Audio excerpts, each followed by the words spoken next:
Moi, je pense qu'une relation, c'est un juste équilibre dans, à la fois, on s'aime tel qu'on est aujourd'hui, maintenant. Tu vois, on apprend à avoir de l'amour pour ce qui est présent. Et en même temps, il y a une intention commune d'évoluer et de grandir au contact de l'autre et d'accepter d'être transformé aussi par la relation et par le fait que je suis avec quelqu'un qui fonctionne d'une manière différente, qui va me renvoyer des choses sur moi que j'aurais sûrement pas vues si je reste seule. Et je trouve que c'est un équilibre à trouver. Parce que souvent, c'est un extrême ou l'autre. Tu vois, t'as ceux qui essayent de changer absolument la personne, ou alors qui vont être au contraire dans il faut aimer l'autre tel qu'il est, et des fois dans une ultra-tolérance qui n'est pas souhaitable non plus. Qu'est-ce qu'être un homme aujourd'hui ? Ces dernières années, la parole des femmes s'est libérée et affirmée, invitant les hommes à réévaluer leur place et leur identité dans un monde où les anciennes normes ne correspondent plus aux réalités actuelles. À présent, l'homme est encouragé à se questionner, à demander soutien, à exprimer sa sensibilité et à trouver un équilibre entre force et vulnérabilité. L'intention de ce podcast est d'élargir les horizons, de revisiter les représentations du masculin et d'offrir des perspectives pour mieux se comprendre et renforcer nos liens. Je m'appelle Loïc Gernot, je suis coach relationnel et j'accompagne les hommes à mettre des mots sur leurs ressentis, à exprimer leurs besoins et à affirmer leur singularité. Dans cette dynamique, je vous propose chaque jeudi de partir à la rencontre de personnalités inspirantes qui partagent leur parcours et leurs réflexions sur des thématiques variées autour de la relation à soi, aux autres et aux vivants. Un lundi sur 2, je vous invite également à découvrir un épisode spécial avec une femme qui nous offre son regard sur les masculinités ou avec une conversation entre hommes où nous explorons ensemble des sujets profonds et d'actualité. Si ce podcast résonne pour vous, je vous invite à le partager autour de vous, à le noter sur votre plateforme d'écoute préférée et à commenter les épisodes sur les réseaux sociaux ou sur Discord. Vous pouvez également soutenir sa production en contribuant à une cagnotte participative sur Tipeee.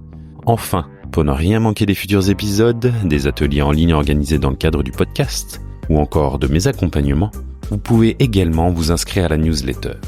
Retrouvez tous les liens en description. Bienvenue sur Dom.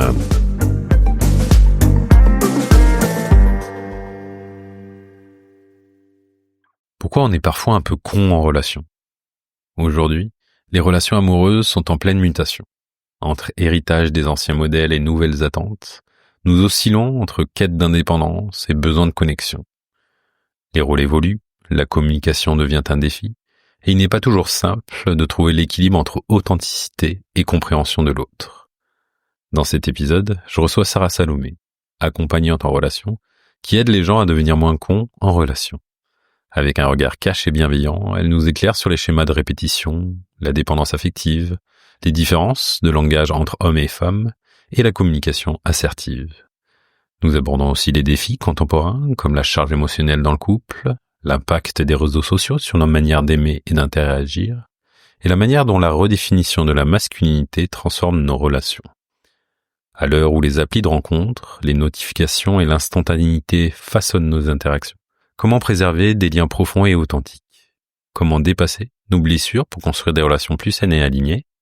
Un épisode percutant, sans tabou, pour explorer ce qui se joue dans nos relations et apprendre à mieux aimer et être aimé.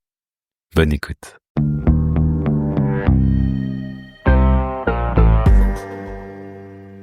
Bonjour Sarah. Hello Loïc. Bienvenue sur ce podcast. Merci. Et pour cette... Je crois que c'est ce 5e épisode de série de Regards de femmes. Donc, ok. Ouais. Et j'ai un petit rituel d'entrée, de savoir toujours avec quoi mon invité arrive, donc quel est ton paysage intérieur du moment. Ouais, ok. Eh ben, comme je te le disais juste avant, j'arrive avec, dans l'état global, pas mal de fatigue, de beaucoup de choses en même temps, énormément de projets, de choses qui se superposent tout en même temps. Donc, des fois, je sens que ça disperse un peu mon énergie. Et en même temps, là, ici, maintenant, si je reste vraiment dans l'instant présent, là, c'est assez tranquille et il y a beaucoup de joie, d'enthousiasme aussi à être là. Et puis, je me suis réveillée ce matin vraiment tranquillement. J'ai pris le temps. Je me suis connectée avec moi. Donc là, j'arrive quand même, assez enthousiaste, avec une certaine joie. Et disponible, j'entends. Ouais, aussi. Ouais, carrément. Merci. Écoute, moi je me sens, si du moment je me sens un peu perturbé parce que je sens que je suis poussé à, à clarifier des relations. Ouais, ça va être une des thématiques. Ça va être la thématique Oui. qu'on va aborder aujourd'hui, mais là je suis en plein dedans Ok. de poser des limites, d'exprimer des sentiments, ouais, de partager ma vérité, et sur certains enjeux de relation, ça me met dans un certain inconfort. Et Oui. puis, mais sinon, la météo là du jour, elle est aussi sereine, et puis aussi en joie de t'accueillir pour parler, je crois, de thématiques qui nous passionnent l'un comme l'autre.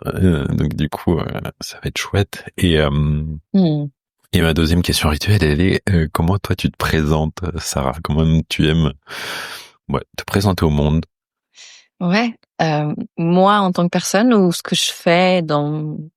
C'est ça, j'aime bien le laisser ouvert. Tu le Tu laisses vois, libre. comment les gens se définissent ou en tout cas se présentent. Ok. Je vais laisser voir ce qui me vient là dans l'instant. C'est marrant, ce qui me vient, c'est un truc que je dis pas souvent. Là, je te dirais, je me présente comme une investigatrice ou une chercheuse de vérité, tu vois. Ouais, je suis quelqu'un qui aime aussi beaucoup comprendre, investiguer des sujets très en profondeur, tu vois, aller au fond des choses, au cœur des choses, qui a une curiosité de presque scientifique émerveillée, tu vois. Parce que pour moi, quelqu'un de scientifique, c'est quelqu'un d'émerveillé de la vie, tu vois. Je trouve quelque chose de très spirituel dans l'approche scientifique, contrairement à des fois une approche un peu binaire, tu vois. On va séparer les deux. C'est pas du tout mon regard, donc ouais, je me définirais comme ça. C'est vraiment ça qui me vient là, tiens.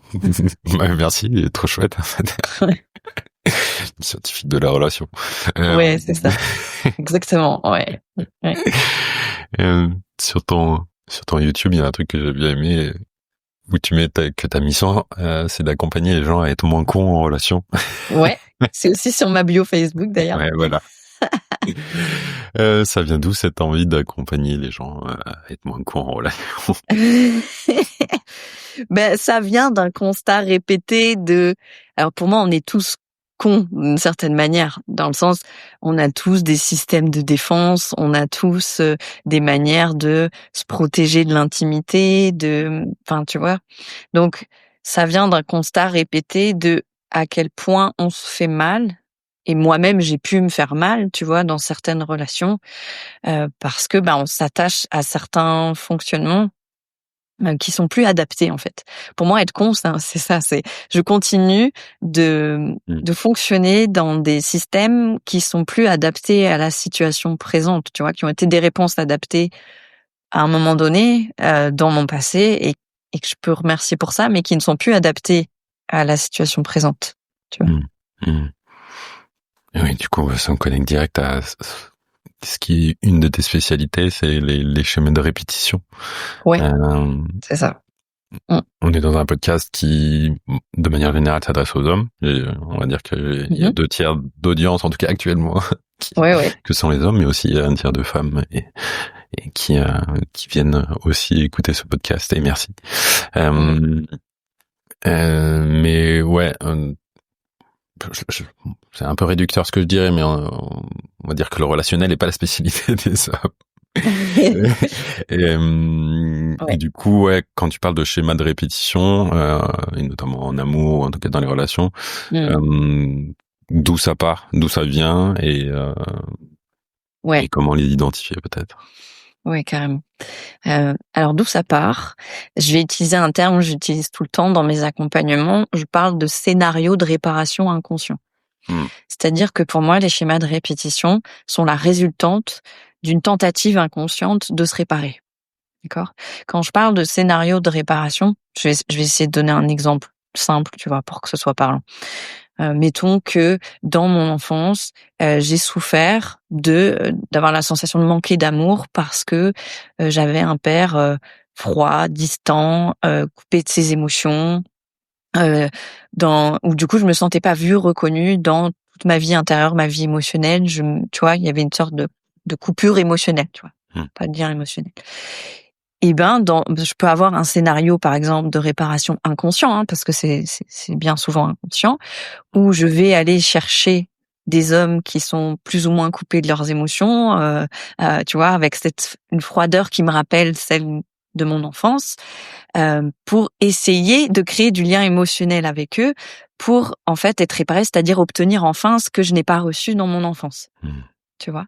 Mais ça n'aurait pas la même saveur si je l'obtenais de quelqu'un qui me le donnait spontanément. Tu vois, dans le scénario de réparation, c'est ça qui est délicat. C'est d'un côté, je choisis inconsciemment quelqu'un qui a les mêmes caractéristiques que ce que j'ai connu, mais je veux obtenir de cette personne ce qu'elle ne me donne pas spontanément.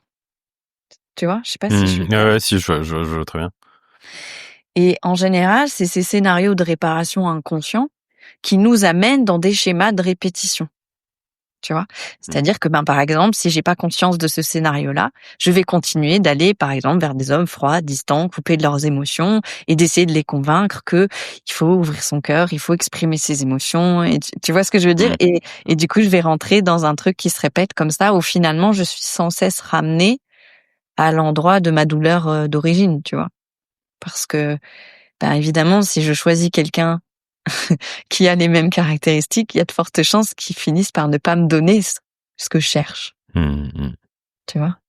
Et ce qui me vient, c'est pourquoi du coup on reste dans et du coup dans une relation par exemple qui nous fait souffrir, j'entends, au bout d'un moment, ou en tout cas j'imagine. Ouais. Pour moi, ça vient de ça, c'est-à-dire que quelque part il y a un espoir. Tu vois? Moi, je parle souvent des 3 espoirs que je mets comme étant à l'origine de ce qu'on peut appeler les schémas de répétition. Et dans ces 3 espoirs, il y a justement l'espoir de réparation, dont je parle juste avant. C'est-à-dire que ce qui fait qu'on reste, même quand on voit que ça peut pas marcher, que ça peut pas fonctionner, que tu vois qu'on est en train de s'acharner dans quelque chose qui n'a pas d'issue, c'est parce que c'est nourri en sous-jacent par l'espoir que ça change, et donc l'espoir de enfin obtenir ce que je souhaite obtenir. Mais ça peut maintenir vraiment très très longtemps dans des relations où on voit pertinemment que c'est, tu vois. Ouais,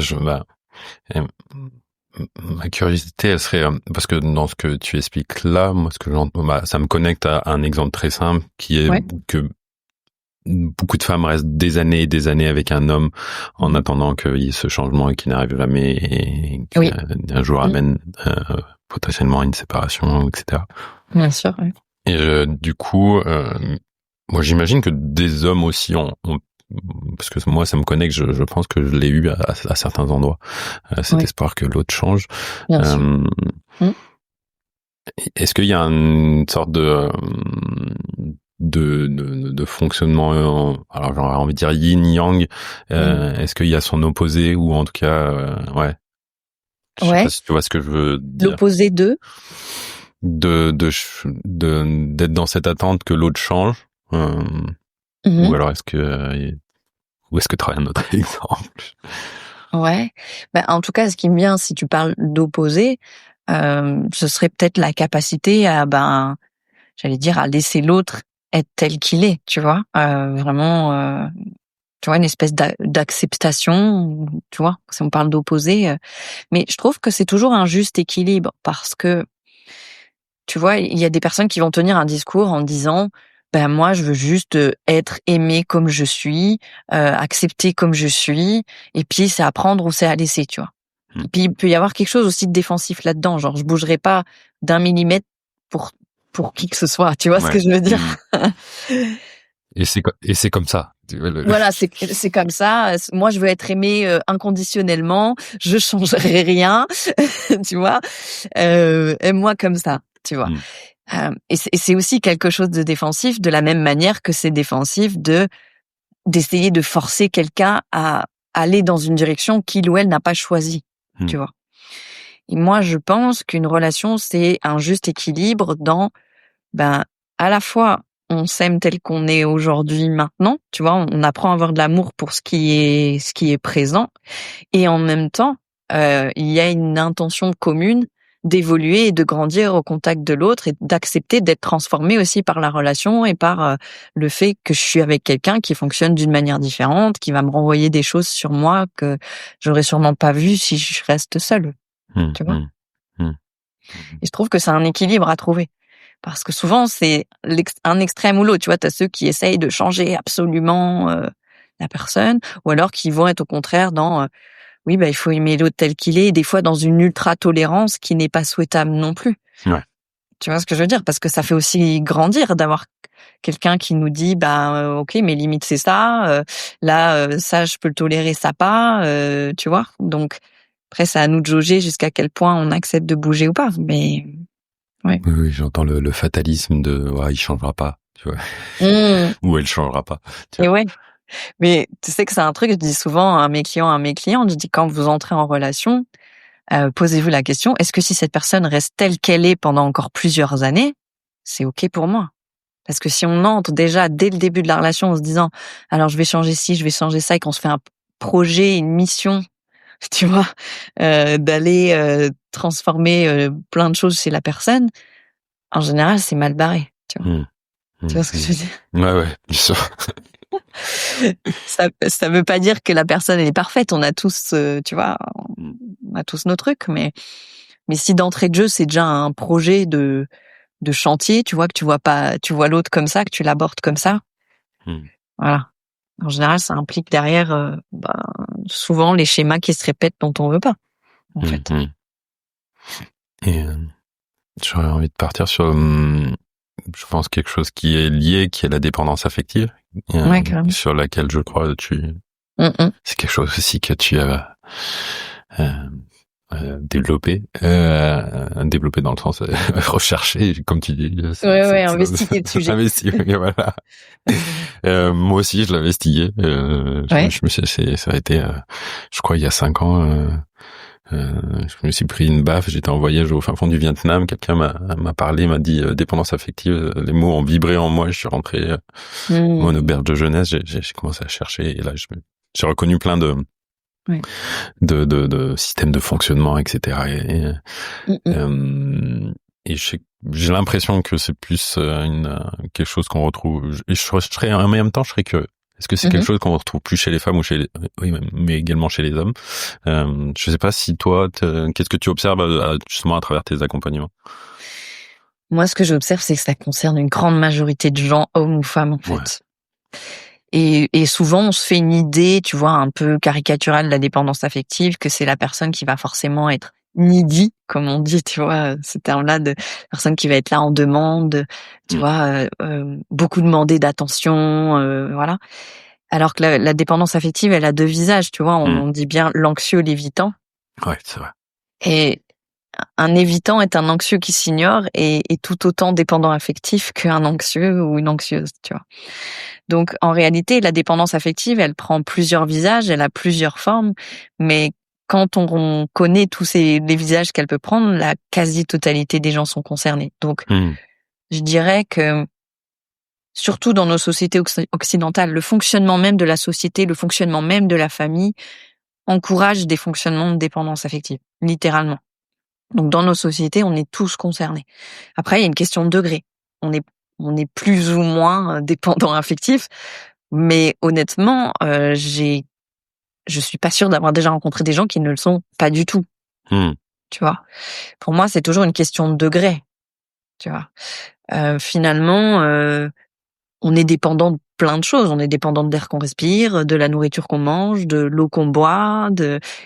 Pour moi, il y a un phénomène d'interdépendance qui est sain. Si on cherche à s'émanciper de tout, n'avoir besoin de rien ni de personne, pour moi, on est dans une sorte de délire de toute puissance, tu vois, qui est pas réaliste. Donc oui, il y a, on va dire, une proportion de dépendance affective qui est normale et qui est saine, d'interdépendance. Mais après, c'est une question de degré. C'est à voir si ça devient trop extrême, si cette dépendance, elle devient trop intense, ça peut être souffrant, quoi. Ouais, que l'on devient limite, je crois, pathologique, comment. Voilà, là, ça, effectivement, c'est fréquent et ça peut être très souffrant. C'est quoi les signes de dépendance affective, si tu devais les nommer de façon condensée peut-être, ou en tout cas principaux? Mais en fait, je vais dire un truc déjà qui me vient, Ouais. que je relie à quelque chose. J'accompagne beaucoup les gens à identifier ça, ce que j'appelle les enjeux existentiels.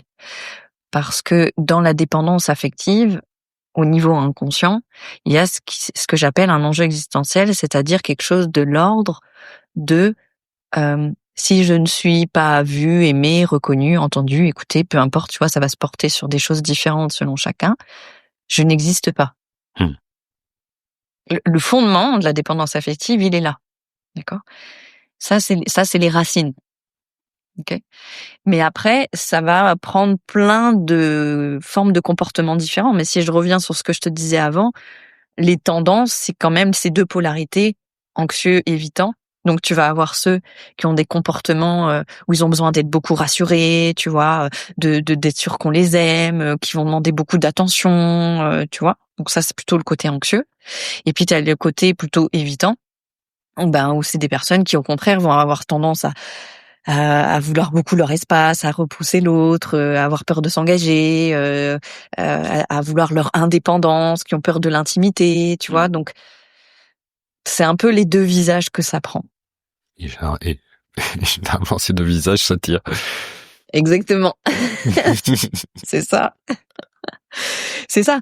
Et d'ailleurs, c'est ce que je dis souvent aux couples que j'accompagne qui sont dans ces dynamiques, parce que beaucoup de couples sont dans des dynamiques anxieux-évitants, une grande majorité. Ouais, et puis au passage, hétéro, homo, ou quoi que ce soit, j'imagine. Ah oui, ça n'a voilà. Ah oui, ça n'a pas de lien avec ça. Ouais, mais j'avais envie de le poser. Ouais, non, mais t'as raison, c'est vrai. C'est les dynamiques qu'on soit dans un couple hétéro, homo, ça change rien. Elles restent exactement les mêmes, en fait. Ouais, c'est ça. C'est ça. Mais c'est ce que je dis souvent, en fait, aux gens, c'est, en fait, vous avez des systèmes de défense opposés, mais vos insécurités de fond, c'est les mêmes. C'est les mêmes, ouais. Les douleurs, c'est les mêmes. Les blessures. Tu vois, c'est exactement les mêmes. Donc, en fait, vous souffrez pareil, vous souffrez au même endroit.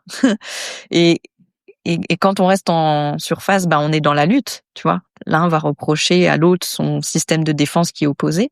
Mais quand on va plus profondément, c'est là où on peut connecter, où, tu vois, parce qu'on se rend compte que, en fait, toi, t'as peur tout pareil, ou, tu vois, t'as mal de la même manière. Tu vois ce que je veux dire? Et du coup, comment on connecte? Je te dirais que c'est pas toujours possible, hein. Ça va dépendre, tu vois, des dispositions de chacun et de chacune. Mais pour moi, ça va demander de communiquer déjà sur le fonctionnement de l'un et l'autre, et puis de pouvoir aussi se livrer en vulnérabilité sur qu'est-ce qu'il y a en dessous de ça, finalement. Encore faut-il déjà y avoir accès, tu vois. Il y a plus ou moins de couches de, comment je pourrais dire, de protection, tu vois. Ouais, il y a ce système nerveux qui m'est venu. Ouais, carrément. Ouais, il y a à quel point on peut enlever des couches de l'oignon pour se connaître toujours un peu plus, je crois. Ouais, de la communication. J'avais envie de t'emmener là, en fait. Ah, mais carrément, vas-y. Juste un petit truc, je te dis d'abord par rapport au système nerveux. Tu vois, si on fait un amalgame état du système nerveux, en général, quelqu'un qui est dans le profil anxieux, il va être dans du sympathique agressif, tu vois. Donc, mode agressif dans le système nerveux, système de survie. Et celui qui est évitant, il est en mode fuyant. Tu vois. Donc, c'est, en fait, si tu veux, ces fonctionnements défensifs, ils sont associés à des états de survie du système nerveux. Ouais, qui a essayé de survivre à un moment dans un trauma, dans une situation, et qui reproduit, quoi. C'est ça. Et tu peux prendre n'importe quel fonctionnement de défense au niveau psychologique, il est associé à un état physiologique du système nerveux. Et je crois que c'était une de mes questions qui m'était venue l'autre jour. Est-ce que on a tous cette responsabilité, du coup, j'aurais envie de dire, d'entraîner notre système nerveux, ou en tout cas de le... Alors c'est pas réhabiliter, mais tu vois ce que je veux dire, ouais. Ouais, pour moi le mot me paraît plutôt bon. Oui, en tout cas, je pense qu'on a effectivement une part de responsabilité à cet endroit-là, et la responsabilité de s'occuper de l'état de notre système nerveux, Tout comme on pourrait dire de s'occuper de nos systèmes de défense, tu vois. J'en parlais avec quelqu'un récemment. J'avais écrit un texte comme ça il y a quelques années où parce que quand j'écris c'est très intuitif, c'est très instantané, mais où j'avais écrit quelque chose comme plus aucun homme ne paiera pour le mal qu'on m'a fait. Parce que en fait, ce qui se passe quand on entre dans un système de défense qui est une réponse à quelque chose qui s'est passé dans le passé, ben c'est que on va donner une réponse à la personne qui est en face de nous qui, alors on pourrait dire n'a rien à voir avec ça ou n'est pas concernée ou n'y est pour rien. Après, elle se retrouve pas là par hasard non plus, tu vois. Et d'une certaine manière, on fait payer à quelqu'un d'autre, tu vois, ce qu'on a vécu dans le passé, quoi. Inconsciemment en plus, j'imagine. Inconsciemment, évidemment. Ouais. Ouais, ça. Ouais. Oui, j'ai vu ça récemment dans une relation. C'est vrai. Et c'est dur de le faire comprendre. Bah, ouais. De le faire comprendre à l'autre. Ouais. Ouais. C'est ça. C'est. Oui. Tout à fait. Et ce système nerveux, du coup, parce que bon, il y a le breathwork, la co-régulation, la nature. Il y a d'autres choses qui nous permettent de le réhabiliter, comme je disais tout à l'heure. Ouais, je pense. Après, je pense que chacun adapte aussi parce que tout le monde n'est pas réceptif de la même manière à tout. Là, je pense notamment. Je sais pas si t'as déjà vu, je fais des fois des entrevues, des échanges avec Sébastien Janvier, qui lui est spécialisé dans le fascia. Et lui, par exemple, tout le travail qu'il propose sur le fascia, sur le mouvement, etc., ça va détendre le fascia et donc forcément, ça a un impact direct. Le fascia et le système nerveux, c'est relié, donc ça peut être ça aussi, par exemple, tu vois, d'aller travailler au niveau du fascia. Enfin, des approches, je pense qu'il y en a plein. Oui, bien sûr. Tu vois, après, c'est à chacune, moi, de chanter, par exemple. Chanter vraiment, tu vois, avec le fond de mon ventre, je sais que ça régule vachement mon système nerveux. Donc après, je pense que c'est à chacune de tester, tu vois, d'expérimenter un peu, voir ce qui est le plus adapté. Après, on dit bien que tu peux identifier l'état dans lequel tu es de survie de ton système nerveux et il y a des choses qui vont être plus ou moins efficaces selon l'état dans lequel tu es. Tu vois, par exemple, si tu es en état de survie agressif, en général, s'asseoir et ne pas bouger et essayer de méditer, c'est pas hyper efficace, tu vois. En général, il vaut mieux faire du shaking, bouger son corps, tu vois, aller courir un coup, ou marcher, ou justement chanter. Donc c'est pour ça c'est là où c'est dangereux, les réponses toutes faites de dire, tu vois, par exemple, la méditation, ça va apaiser ton système nerveux. Non, ça dépend en fait dans quel état tu es de ton système nerveux. Donc je pense qu'il faut déjà se connaître, identifier. Moi, je sais maintenant, mes modes de survie, je les connais par cœur. Dès que je suis en mode survie, je le vois, je sais dans lequel je suis, tu vois. Et puis, je sais à peu près ce qui me fait du bien dans ces moments-là, quoi. Ce serait OK pour toi de nous les partager ou? Ouais, ce que je fais, tu veux dire? Ouais.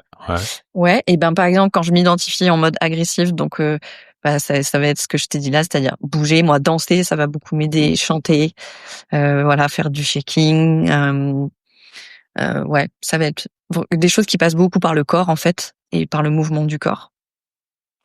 Après, quand je suis en état plus fuyant, là pour le coup, ça va m'aider de faire alors soit des méditations, des ancrages où je connecte vachement à mon bassin, à ma respiration, tu vois, où je reviens à quelque chose de vraiment dans ma conscience corporelle, mais plus en immobilité pour le coup, tu vois. Et quand je suis en état dorsal, donc je sais pas si j'imagine tu connais un peu. Oui, un peu. Ouais. Quand je suis en état dorsal, je pense que c'est le plus difficile pour moi à switcher. Plus ou moins tout le monde de ce que j'en sais. Mais en général, quand je suis en état dorsal, c'est pareil ce qui peut me faire du bien, ça peut être de remettre du mouvement, par exemple d'aller juste marcher mais tranquille, tu vois, pas un truc trop intense. Tu vois, aller connecter avec la nature, prendre le temps de manger quelque chose que j'aime bien, tu vois. Mais ça va passer par des choses qui sont assez lentes, tu vois, mais où voilà, il y a quand même du mouvement, mais assez lent. Tu vois, faire des étirements, tu vois. Un espèce d'entre-deux, j'entends. Ouais, c'est ça en fait, c'est ça. Ouais, exactement. Ouais. Là, je trouve ça très intéressant. Je sais pas si j'avais conscientisé ce fait en fonction de de l'état dans lequel tu te trouves, tu vas chercher une pratique. Moi, Différent. j'entends un peu yang d'un côté et yin de l'autre, tu vois. D'un côté, Ouais, c'est ça. vraiment en action, en mouvement. Exactement. Ouais, là, je kiffe la danse et effectivement, là, et d'autres ou au contraire, plus intériorisé, quoi, du coup. Ouais, carrément. Avec un mouvement plus à l'intérieur. Carrément. Et d'ailleurs, tu parles de yin, de yang. Tu vois, on pourrait associer le côté agressif au côté yang, genre vas-y, on y va, let's go, tu vois, tu marches ou crève, tu vois. Et c'est souvent associé au côté masculin, tu vois. Alors que le côté plus, par exemple, fuyant, tu vois, beaucoup plus, je vais essayer d'éviter tu vois, ou me réfugier dans le rêve, dans l'imagination, dans tout ça, dans des mondes un peu, c'est souvent associé à une énergie plus féminine, tu vois. Ça fait. Ouais. On va y venir sûrement. Ouais, carrément. Et ouais, on était parti dans la communication. Oui, j'allais te dire, la communication. Oui. Ouais. Communication assertive, authentique. Qu'est-ce que tu mets derrière ces mots? Yes. Alors, qu'est-ce que je mets derrière ces mots? Là, ce qui me vient, c'est la capacité de dire sa vérité sans la travestir, tout en étant à l'écoute de l'autre ou en empathie avec l'autre. Parce que, tu sais, souvent dans la communication, je remarque qu'il y a quand même deux choses qui ressortent. Ouais. T'as ceux qui disent qu'ils sont authentiques, mais en mode, vas-y, je te balance tout à la gueule. C'est ça, ouais, je savais que t'allais aborder ça, ouais. Mais c'est parce que je suis authentique, tu vois. Ouais, sans prendre en compte l'autre. Exactement, c'est ça, sans sensibilité à l'autre, tu vois. J'appelle ça la sincérité agressive. Ce qui, pour moi, est très différent de l'intégrité ou de l'assertivité.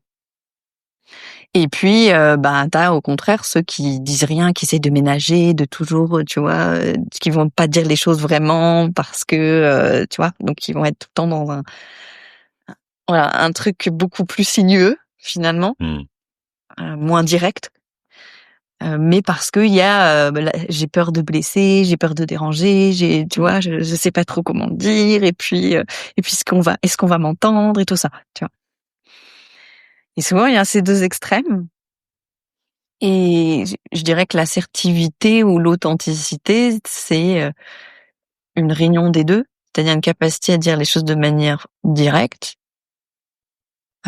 franche, sans prendre des chemins sinueux, tout en restant connecté à soi et à l'autre, en empathie avec soi et avec l'autre. Et c'est pas si évident parce qu'on a tendance à se couper quand ça peut générer des émotions en plus qui sont fortes. Et oui, quand l'émotionnel entre en jeu ou que notre système nerveux justement se met en PLS. Eh ben ouais, exactement.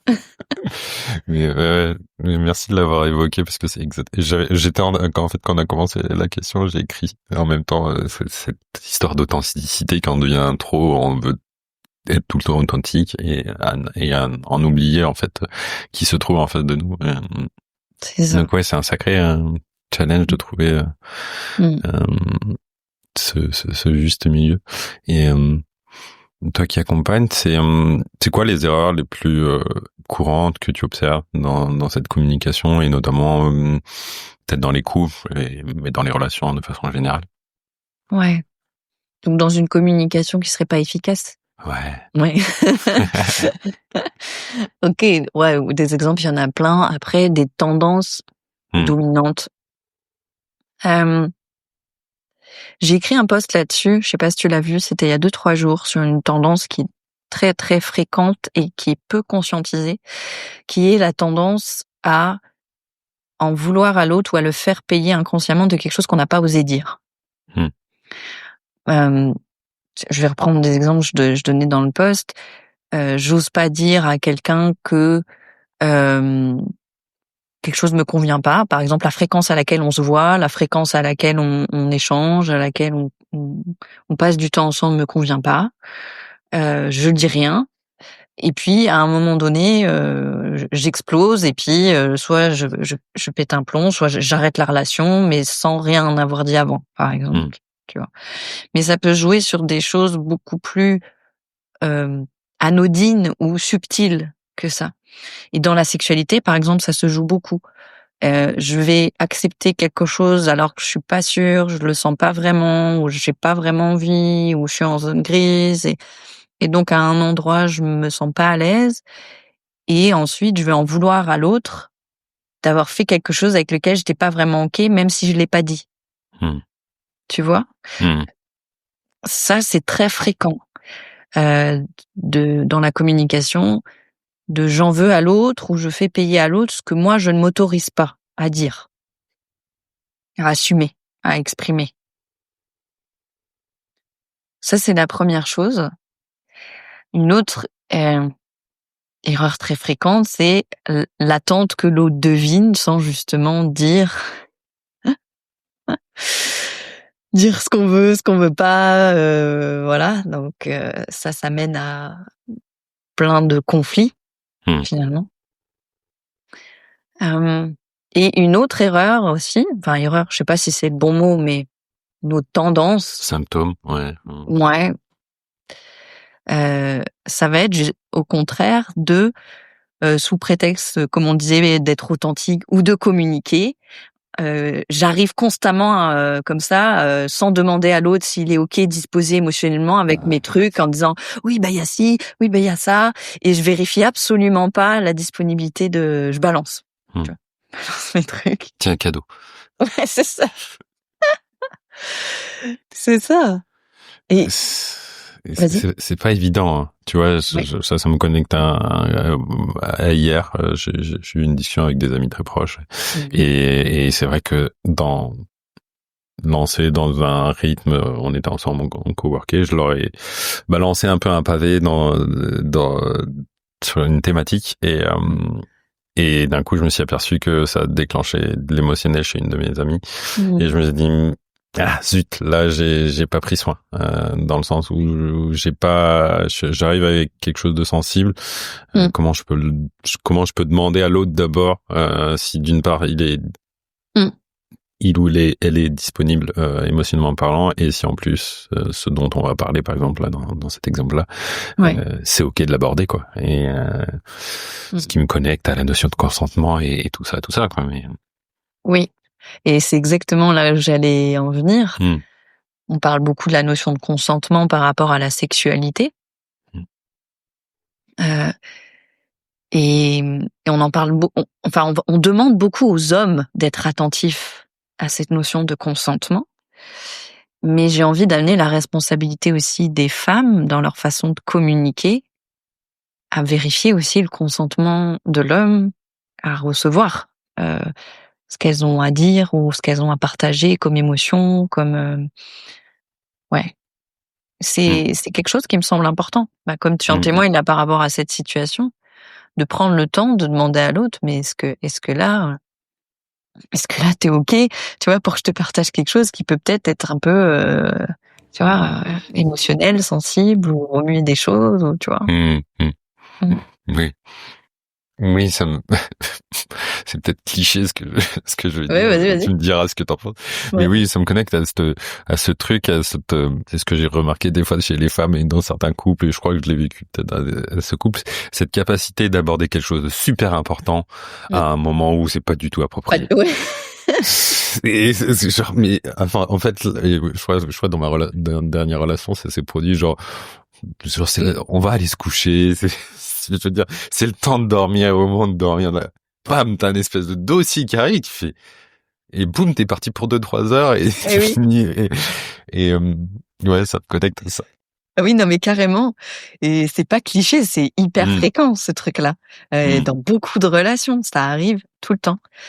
Et c'est là où je dis la responsabilité aussi de chacun, ok, j'ai quelque chose d'important à partager, ça peut peut-être prendre du temps, ou tu vois, amener des discussions, des échanges. Est-ce que t'es ok qu'on prenne un temps, un espace pour ça, plutôt que d'arriver justement, mais ça demande des fois beaucoup de maîtrise de soi. En tout cas, moi, en tant que femme, si je témoigne en tant que femme, parce que des fois l'émotion est là, et puis tu vois, c'est comme une façon de soulager l'émotionnel, quoi. C'est on en parle maintenant parce que mon émotion c'est trop, quoi. Ouais.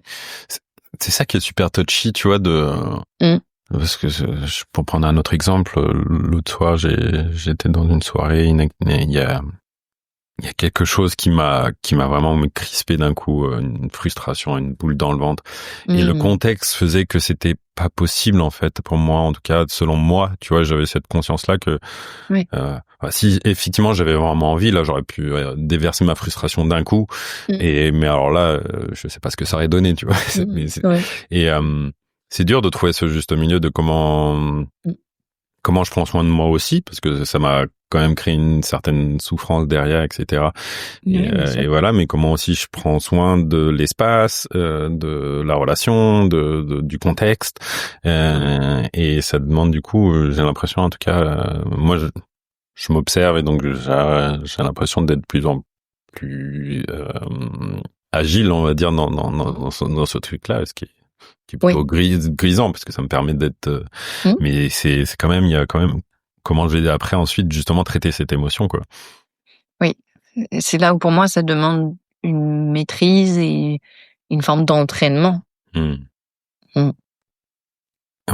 et puis du coup dans ce que tu as évoqué, finalement il y a ça qui m'est venu, c'est que la communication, ça commence par un espace-temps, c'est-à-dire créer un espace, un contenant, et une temporalité pour aborder des fois des choses qui sont importantes, hein, qui vont permettre cette bonne, en tout cas cette communication assertive. Oui, c'est ça. Et il y a quelque chose d'autre qui me vient, auquel j'invite souvent les gens, c'est checker leurs intentions pour voir si c'est une vraie discussion. Je m'explique. Pour moi, c'est pour que ça puisse être un vrai échange, une vraie discussion. Par exemple, c'est super important d'entrer dans l'échange en acceptant n'importe quelle issue possible. Parce que si j'entre dans l'échange en me disant il faut que ça prenne telle tournure ou tu vois que ça aille dans cette direction, je suis pas dans un échange. Et une recherche d'attente et une attente, un objectif. Ouais. Bah, oui, et puis surtout, je vais manipuler inconsciemment ou consciemment de manière à aller dans la direction que j'ai décidée. Tu vois? Mais c'est pas forcément évident d'arriver de cette manière-là, mais au moins d'avoir conscience déjà qu'il y a des parties de nous qui veulent que ça aille dans une certaine direction et en même temps d'accepter la possibilité que ça n'aille pas dans cette direction. Déjà juste ça fait la différence en général. Parce que la plupart des couples pensent avoir des discussions ou communiquer, alors qu'en réalité, ils communiquent pas, ils sont juste en train d'essayer de convaincre l'autre d'aller dans la direction qu'ils ont décidée. Et c'est très rare que les gens aient des vraies discussions ou une vraie communication. Pour moi, une vraie communication, c'est on va découvrir ensemble là où ce qu'on fait avec ta réalité, ma réalité, et ce qu'on fait avec ça et la réalité que ça nous ouvre. Mais si on entre dans la discussion en se disant il faut absolument que ça aille dans cette direction et pas une autre, tu vois, il n'y a pas de liberté, il n'y a pas de créativité, c'est déjà étouffant. Et la plupart des échanges se passent de cette manière-là en réalité. Et comment on fait du coup pour essayer de se prendre du recul, se détacher, se libérer de ces conditionnements? Je sais pas si on s'en libère. De mon expérience, comme je te disais juste avant, le fait d'avoir conscience qu'il y a une partie de moi qui veut absolument une option, et puis d'aller la voir, d'aller la rencontrer et de voir, ok, pourquoi tu veux absolument ça, tu vois, qu'est-ce que ça te fait s'il y a pas ça?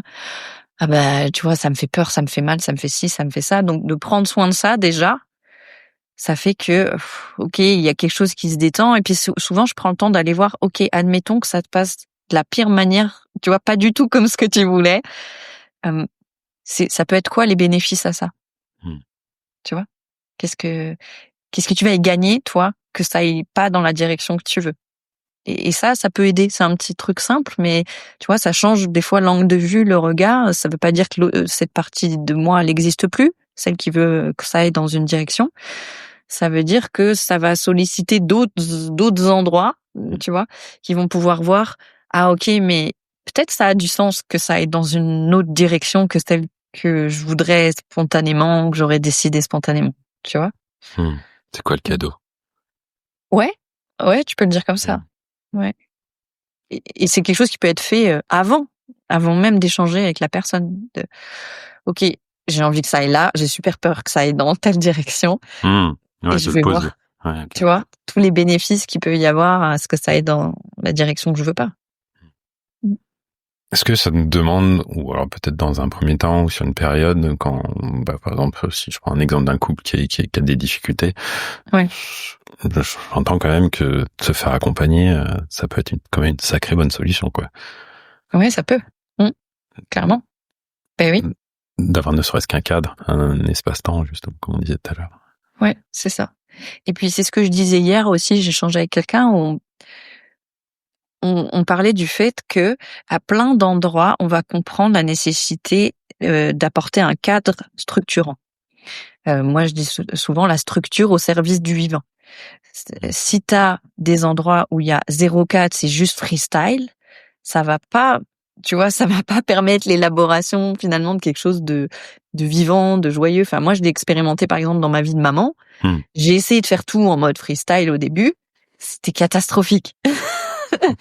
Ça ne marche pas.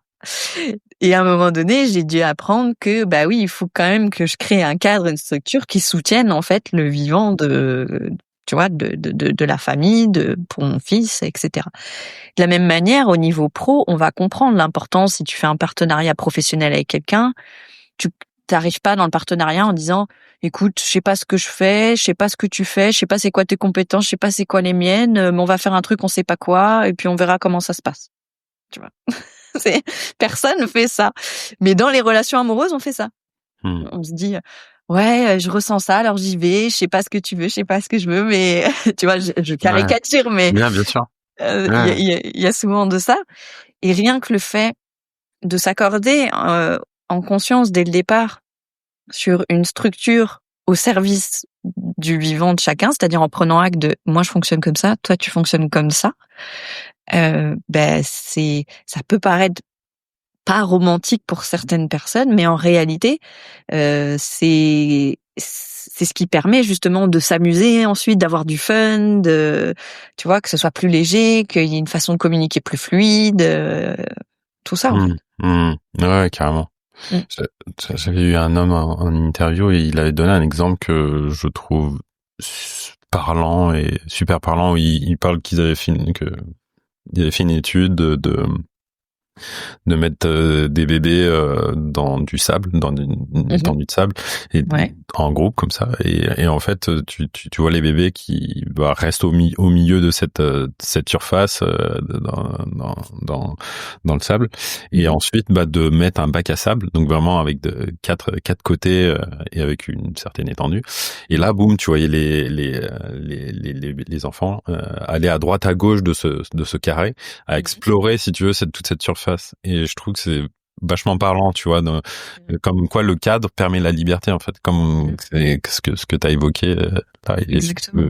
Et effectivement, je crois qu'on peut vraiment l'appliquer à partout. Et j'ai l'impression que, je sais pas ce que t'en penses, est-ce que il y avait cette réflexion qui est venue quand t'étais en train de parler on a eu une société qui était tellement cadrée avant, avec un cadre tellement autoritaire, rigide, c'est vrai, que j'ai l'impression ces dernières années, on est allé dans l'autre extrême, qui est plus de cadre.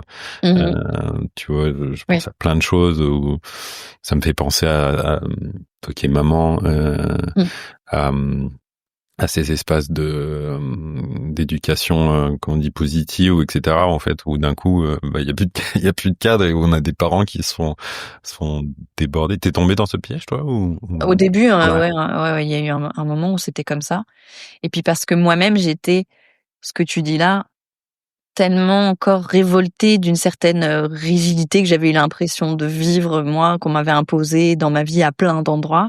Il y avait une sorte de réaction de « Ah bah toi, mon fils, tu seras libre de faire ce que tu veux, comme tu veux, tu vois ?» Mais en fait, ça parlait de mon propre enfant intérieur, tu vois, évidemment. Et l'expérience m'a permis de voir que non, c'était pas la bonne option non plus. Donc oui. Il y a eu un moment où c'était comme ça. j'en profite et si c'est ok pour toi de répondre. Ça fait quoi d'avoir ce miroir qui est un enfant, parce que j'entends ça, quoi, tu vois, de comment il vient t'éclairer. Ouais, j'ai envie de dire, c'est de la thérapie permanente, tu vois.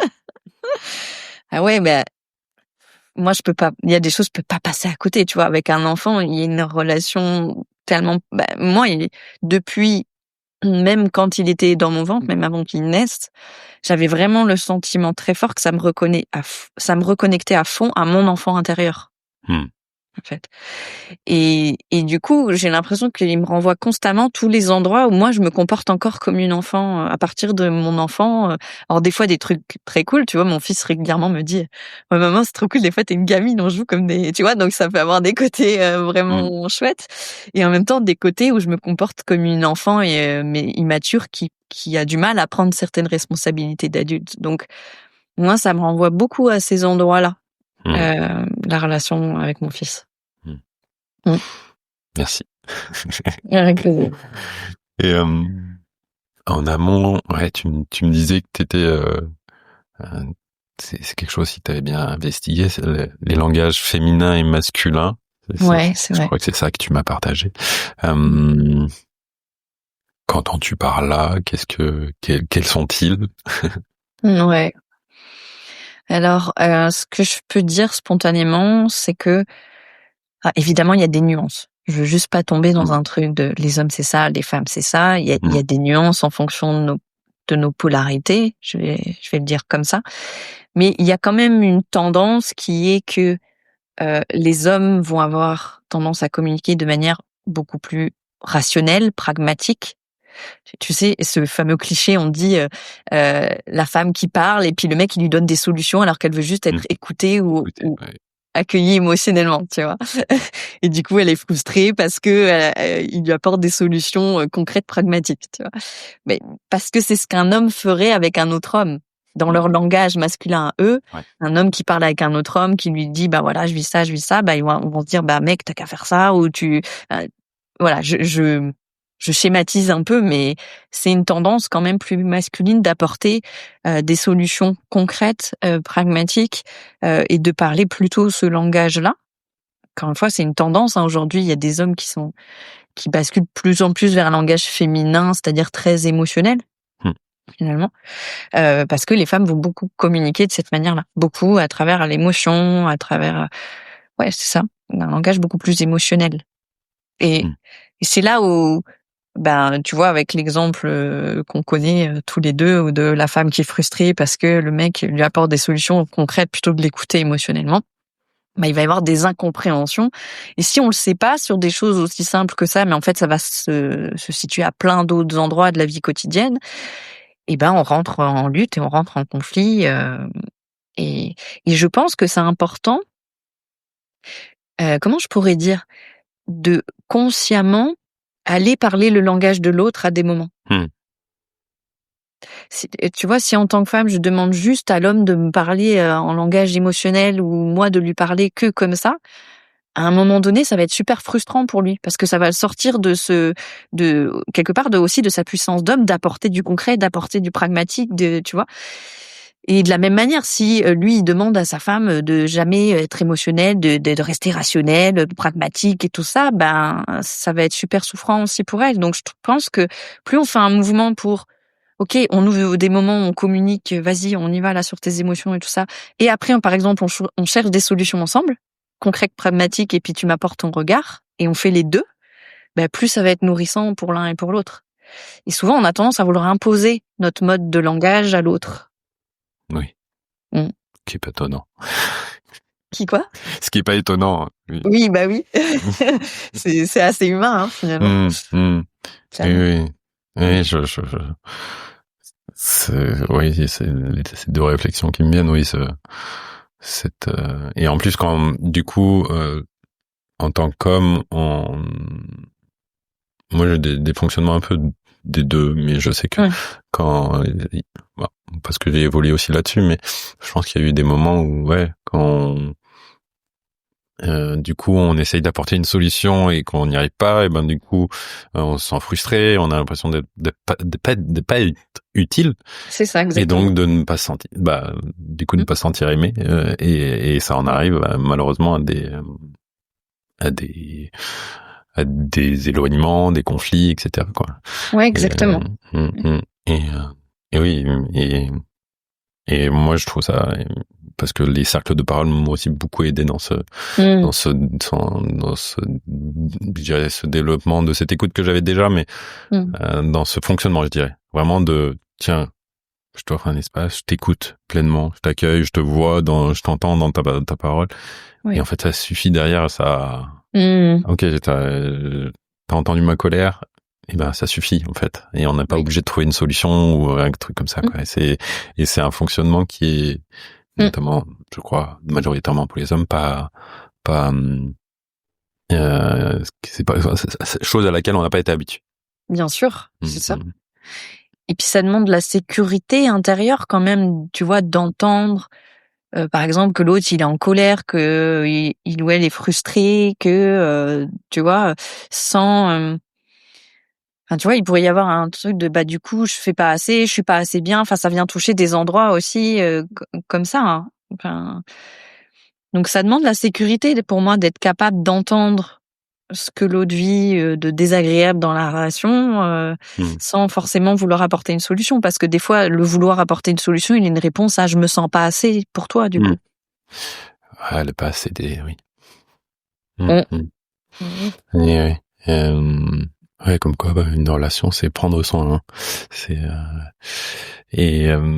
ouais, qu'est-ce que tu observes toi, de façon, même s'il y a déjà des choses sur les dynamiques relationnelles, et notamment entre les hommes et les femmes, parce que j'ai l'impression que ce qui se joue sociétalement actuellement est quand même un des grands défis, je crois. Oui. Ouais.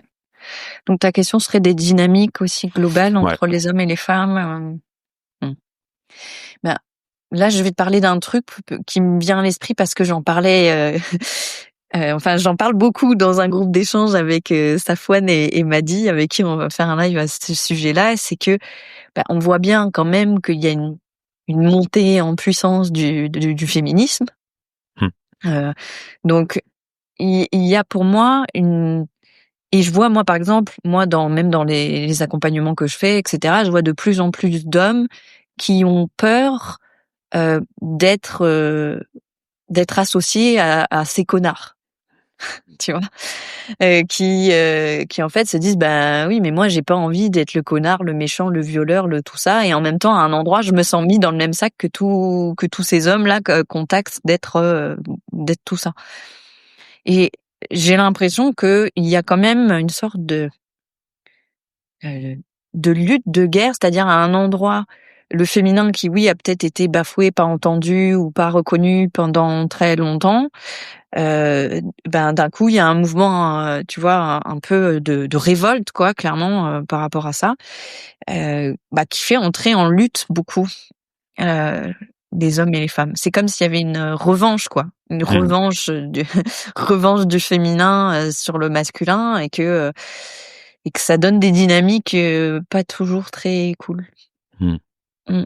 Ouais, je me suis posé la question si actuellement, dans l'inconscient collectif, patriarcat est égal à homme, tu vois. Et du coup, une espèce de... C'est une bonne question. D'association, je sais pas, je me suis posé la question s'il y avait ce truc-là pour hommes comme pour femmes, du coup, de percevoir ça, et donc du coup, que ça implique, que ça influe sur ces dynamiques relationnelles. Oui, complètement. Oui. Et ça me connecte c'est un sujet que je suis en plein dedans depuis 10 jours. Je sais pas pourquoi, donc c'est du coup c'est les nice guys, tu vois, c'est et je trouve qu'on le voit beaucoup moi j'observe de loin, parce que j'ai été un nice guy et je suis encore un nice guy à certains endroits malheureusement, et j'essaye de bosser là-dessus. De un peu comme tu l'as, et qui est un fonctionnement de tête plus yin, où j'ai des peurs de pas dire certaines choses à certains endroits dans des enjeux relationnels, et donc du coup je dis rien et ça explose à un moment, Et pour moi, c'est pas ok du tout. Et je le vois beaucoup dans le milieu féministe, dans les milieux spirituels, développement personnel, etc. Où je vois ces masques de nice guy qui en plus Oui. en deviennent dangereux. Dernièrement, dans mon entourage, j'ai une femme où justement un homme a usé de ce nice guy, cette touche nice guy, et pour atteindre quelque chose, Oui, bien sûr. en plus généralement très lié à la sexualité, clairement. Oui, et il n'a pas obtenu ce qu'il a eu, donc il s'est senti rejeté et il a déversé sa haine sur cette personne. Ah oui, ça, j'ai vu souvent ça. Ouais, ça c'est le nice guy qui se transforme en ouais. Oui, justement à vouloir rejeter cette part, comme tu le disais, d'homme en fait, qui nous est aussi, qui fait partie de nous aussi, qui est ce potentiel violent dans toutes ces déclinaisons. C'est que ça ressorte d'une autre façon, complètement. quoi. Complètement.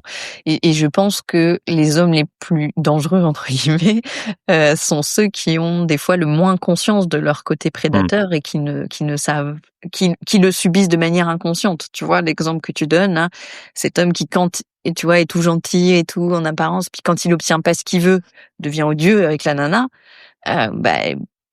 Il y a de fortes chances que son côté de prédation, tu vois, soit il le juge fortement, soit il le connaît pas, soit, enfin, tu vois, il y a un sujet probablement avec ça.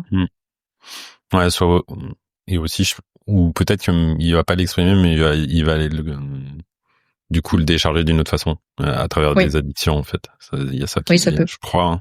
Oui, tout à fait. Ouais, clairement. C'est ça. Mais Vas-y. Non, je pensais à ce que tu disais sur le nice guy. Pour moi, ça rejoint aussi ce que je disais avant. Je pense que certains tombent dans cet archétype du nice guy, comme tu dis, parce que justement, il y a aussi cette peur d'être taxé du gros connard enfoiré, tu vois, qui abuse des nanas. Ah ouais, clairement. Moi, avant, je veux pas être le gros connard. Et alors qu'à certains endroits, du coup, je le suis devenu, hein. Clairement, il y a eu 2-3 trucs où je voulais pas l'être, et puis à vouloir ne pas l'être, à ne vouloir pas l'être, je l'ai été, quoi. Et c'est tout à fait ça. Ouais, voilà. Et du coup, dans ce glissement, qu'elles en deviennent, peut-être toi, ce que tu observes, le comportement des femmes, si on prend dans ce mouvement inverse, du coup, avoir des hommes qui deviennent plus nice guy. Comment peut-être les femmes évoluent dans leur comportement? Est-ce qu'il y a du coup quelque chose qui en devient très yang, très je m'impose et tout m'est redevable, ou j'en sais rien, tu vois? C'est ça. Pour moi, il y a une illusion d'émancipation de la femme à travers en fait, les femmes se masculinisent et elles le croient que c'est ça, l'émancipation. Pour moi, il y a vraiment quelque chose comme ça. Et de mon regard, c'est une grosse illusion.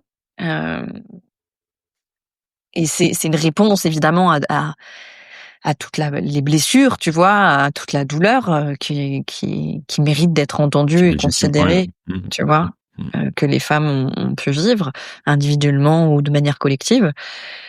Mais pour moi, il y a vraiment une illusion là-dedans, parce qu'effectivement, il y a une réponse de la part de beaucoup de femmes qui va consister à se masculiniser énormément, à devenir beaucoup plus yang. Alors on voit beaucoup, tu sais, un peu l'archétype de la femme forte qui a pas besoin des hommes, tu vois, qui arrive à tout gérer toute seule.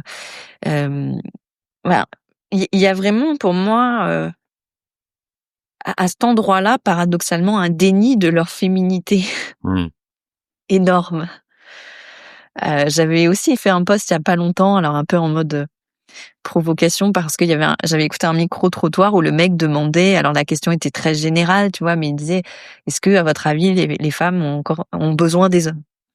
Et 99%, elles répondaient non. Non, on n'a pas besoin des hommes. Et certaines étaient très virulentes, même en mode, tu vois, des réponses assez violentes, quoi, sur en gros, un peu tous des connards, et puis de toute façon, on n'a pas besoin d'eux, on sait faire sans eux. Enfin, tu vois, c'était pas tout aussi extrême, mais tu vois, et je me suis dit, ça évidemment, c'est toujours biaisé, les micro-trottoirs. Quelle personne t'interviewe et qui exactement, comment tu poses la question, oui. Etc. Mais je l'avais quand même partagé parce que je me disais, pour moi, ça illustre quand même une tendance globale que j'observe dans la société aujourd'hui, tu vois.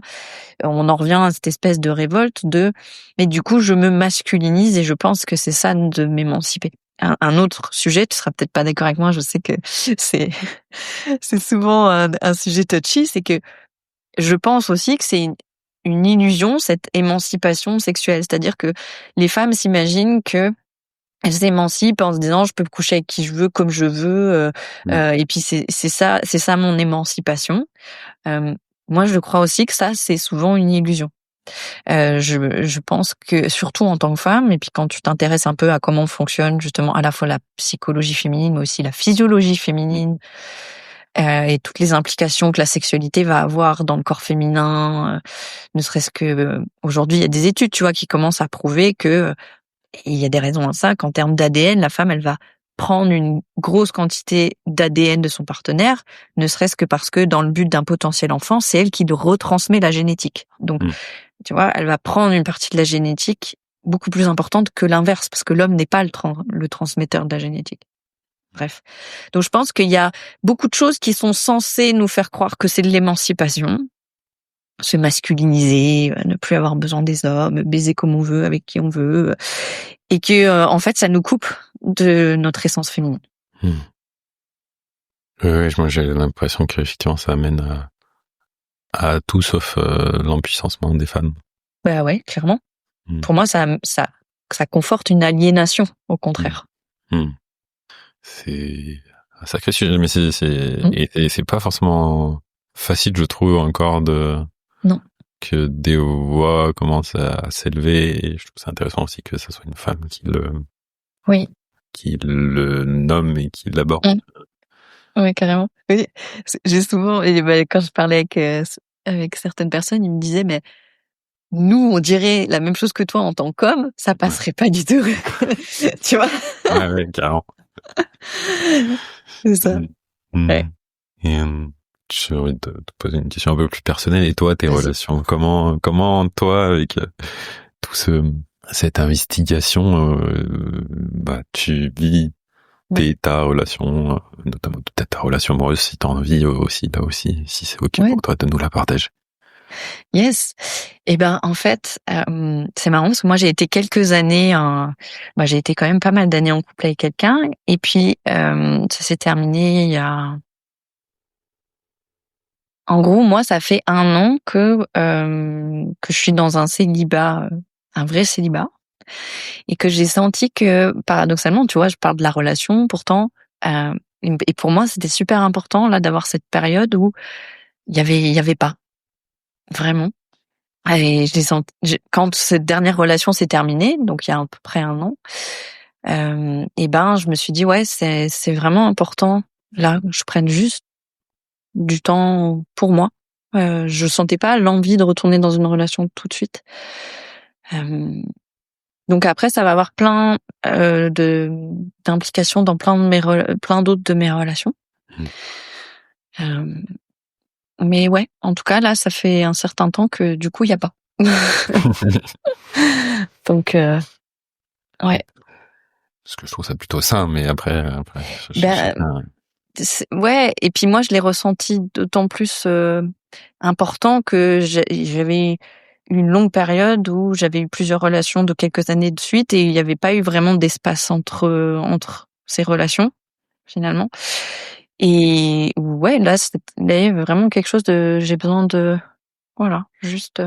Et puis moi j'ai un fonctionnement quand même qui est que soit c'est une évidence, soit ça n'est pas. C'est-à-dire que j'ai pas envie d'aller dans une relation par défaut, ou de choisir quelqu'un par défaut, ou parce que je suis seule, ou parce que peu importe. C'est soit vraiment c'est une évidence et puis go. Mais s'il y a pas cette évidence, j'y vais pas. Du coup, ça limite quand même les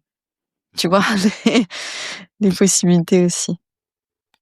Et j'ai envie de te poser la question, comment elle se manifeste, cette évidence, pour toi? Est-ce que tu vois, est-ce que c'est quelque chose comme ce fameux coup de foudre ou cette espèce de truc instantané, etc. Ou c'est quand même plus dans le temps et ouais. C'est vachement intéressant que tu me poses cette question. Je te remercie parce que pour moi, c'est pas émotionnel, cette notion d'évidence. Ça va pas être lié à ce que je ressens. Tu vois, je peux être attirée par quelqu'un ou avoir des émotions vis-à-vis de quelqu'un. Pour autant, ça va pas impliquer nécessairement cette évidence. Mais elle n'est pas non plus liée au temps. C'est-à-dire que c'est quelque chose qui est très instantané. C'est comme une sorte d'intuition. Je sais pas comment le dire autrement. Tu vois, quelque chose dans mon corps qui me dit oui. Mais un vrai oui, tu vois, un grand oui, quelque chose de ah oui, là, c'est vraiment l'endroit où je dois être et ce que je dois vivre maintenant. Mais c'est très instantané. C'est pas. Alors après, il y a certaines choses qui se mettent en place avec le temps, mais cette notion d'évidence-là, elle peut être très rapide, finalement. Je sais pas si c'est clair. Ouais, si. Si? Ok. Je serais curieux d'expérimenter. Ouais. Mais oui. Et aussi là, sur cet aspect, tiens, je m'offre ça me parle ce que tu as dit tout à l'heure d'enchaîner les relations, parce que moi je sais que je l'ai fait pendant je pense à partir de la première fois que je me suis mis en couple et jusqu'à une relation d'il y a 5 ans, il s'est pas passé moins d'un an entre mes relations, ou entre en tout cas avoir des crushs sur lesquels je m'accrochais. Oui, je vois bien. Et du coup, après, pendant bien quasiment 4 ans, par contre, j'étais à l'opposé, tu vois, il y avait une espèce de truc par ce témoignage, en fait, ce que j'ai envie de dire, c'est que je crois qu'il y a des fois besoin d'accepter de laisser du temps et d'en prendre pour soi après une relation, surtout si elle a été très mouvementée émotionnellement parlant. Mais ne pas j'en viens à une des notions qui tournent des fois un peu dans le développement personnel et autre chose, etc. S'aimer pour aimer l'autre, etc. Donc c'est peut-être ça où c'est très bien. On va partir là. Tu vois ce que je pense que je veux dire. Et finalement, je pense que pendant 4 ans, tu vois, je voulais pas aller vers la relation, mais parce que je pense que profondément, j'en avais peur, en fait. Parce que j'avais souffert dans la dernière. Et plutôt que de, alors certes, il y avait besoin d'un temps justement pour dire ok, voilà, mais ne pas tomber dans l'excès inverse, en fait, de dire tout à fait. Du coup, j'en ai pas besoin, en fait. Oui, c'est ça. Ça colle aussi à ce que tu as dit tout à l'heure sur le témoignage de ces femmes, en fait. Oui, c'est ça. Et c'est pas que féminin, d'ailleurs. Il y a des hommes qui sont aussi dans cette disposition de moi, c'est bon, plus jamais, j'ai besoin de personne, j'arrive à me débrouiller. Tu vois. Donc les deux peuvent être dans cette posture-là. Tout à fait. Mais pour revenir sur, en tout cas, parce que tu me disais d'un point de vue moi perso, en fait, pour être plus exact, donc moi, ça fait un peu plus d'1 an que j'ai pas eu de relation. Et donc, il y en avait une qui avait duré quelques années et une quelques mois. Et c'est après cette relation de quelques mois que voilà, depuis, il n'y a pas eu. Et en fait, j'ai ressenti vraiment cette période-là et je sens que j'arrive au bout. D'ailleurs, j'ai fait une rencontre récente, donc bon, je sais pas encore ce qu'il en sera, mais en tout cas, il y a des choses qui se mettent en place. Mais j'ai vraiment ressenti cette période aussi comme un reset au niveau, ça va paraître peut-être très étrange ce que je veux dire, de la sexualité, c'est-à-dire de n'avoir pas du tout de sexualité pendant toute cette période, parce que j'ai pas eu non plus d'histoire. Enfin, il y a vraiment pas eu du tout cette dimension. Et j'ai senti que c'était profondément nécessaire et vraiment j'ai le sentiment profond que c'est comme si tout le référentiel que j'avais jusque-là, il marche plus, il est plus valable. C'est comme si je savais plus ce que c'était de faire l'amour, la sexualité, que j'allais découvrir totalement. Un sentiment un peu étrange. Et j'avais déjà processé, tu vois, dans la relation que j'ai eue justement, qui a mis quelques années, qui était très chouette. Il y avait eu vraiment une exploration aussi et j'en parlais quand j'échangeais avec Sébastien sur le fascia, parce que le fascia, il engramme des tensions, tu vois. Et je lui posais la question, j'imagine que dans le sexe, c'est pareil, tu vois, si tu vis des traumas ou quoi, ton sexe, il peut engrammer des tensions. Et donc, j'avais déjà eu toute une exploration, tu vois, d'une sexualité où on mettait beaucoup plus de conscience ensemble, où, tu vois, on pouvait ressentir les endroits de tension, y mettre de la conscience, respirer ensemble là-dedans. Enfin, tu vois, il y avait déjà quelque chose qui était, une ouverture sur, voilà, sur des moments comme ça de conscience, je sais pas comment le dire autrement, tu vois. Mais là, je sens que cette période où il y a rien eu du tout m'a amené à un endroit beaucoup plus profond encore je sais qu'il y a plein de choses, de réflexes, de conditionnements que je pouvais encore avoir dans la sexualité qui aujourd'hui ne sont plus, je le sens, ne sont plus valables pour moi, ne sont plus d'actualité. Et il y a même un endroit de moi où j'appréhende en me disant ah ok mais du coup ça va être comment? Et ouais c'est ça. Et du coup est-ce que ça va pas être chiant? Parce que moi j'ai longtemps eu un truc, tu vois, dans la sexualité. Je pense que ça plus ou moins tout le monde va se reconnaître. Enfin ça dépend, mais moi j'ai longtemps eu un truc de pour être aimée, il faut que je sois la meilleure amante possible, celle qui fait les trucs les plus fous, tu vois, ou les plus salaces et en même temps. Enfin tu vois il y avait un truc comme ça, il faut que je sois la meilleure au lit parce que sinon le mec il va se barrer, tu vois. Pendant longtemps il y a beaucoup de choses, beaucoup d'enjeux que j'ai mis à cet endroit-là. Et donc bon je l'ai déconstruit petit à petit au fur et à mesure, tu vois, avec les années et tout ça, mais c'est un endroit où les conditionnements sont tellement forts et sont tellement profonds que c'est vraiment un process quoi, tu vois. Et où si je sors de mon rôle, et c'est ce qui s'est passé dans les dernières années, j'essaie d'être la meilleure amante possible et tout ça, il se passe quoi en fait? Je suis qui dans la sexualité? Et ça, je trouve que c'est un sujet qui est super important parce que très souvent, la sexualité est le cœur de plein de jeux de pouvoir et d'incompréhension et là aussi, pour moi, les femmes se connaissent très mal et très peu. Les hommes aussi, à mon avis. Et du coup, on est les deux à essayer de faire un truc qu'on croit qu'il faut faire pour, tu vois, alors que ça convient ni à l'un ni à l'autre la plupart du temps. C'est ce que j'évoque souvent par expérience personnelle, en fait. Ça me parle beaucoup ce que tu dis, parce que moi, pendant 2 années, j'ai eu aucun rapport, là, sur ces 5 dernières années, avec une autre femme, même dans un contexte passager, on va dire. Ouais. Et la première femme avec qui j'ai eu un rapport après ces 2 années, ça a été incroyablement différent. Dans une sorte d'écoute, d'ouverture, de lenteur, et moi je redécouvre du coup ma sexualité depuis ce moment-là, et je m'aperçois à quel point elle était pauvre avant, tu vois.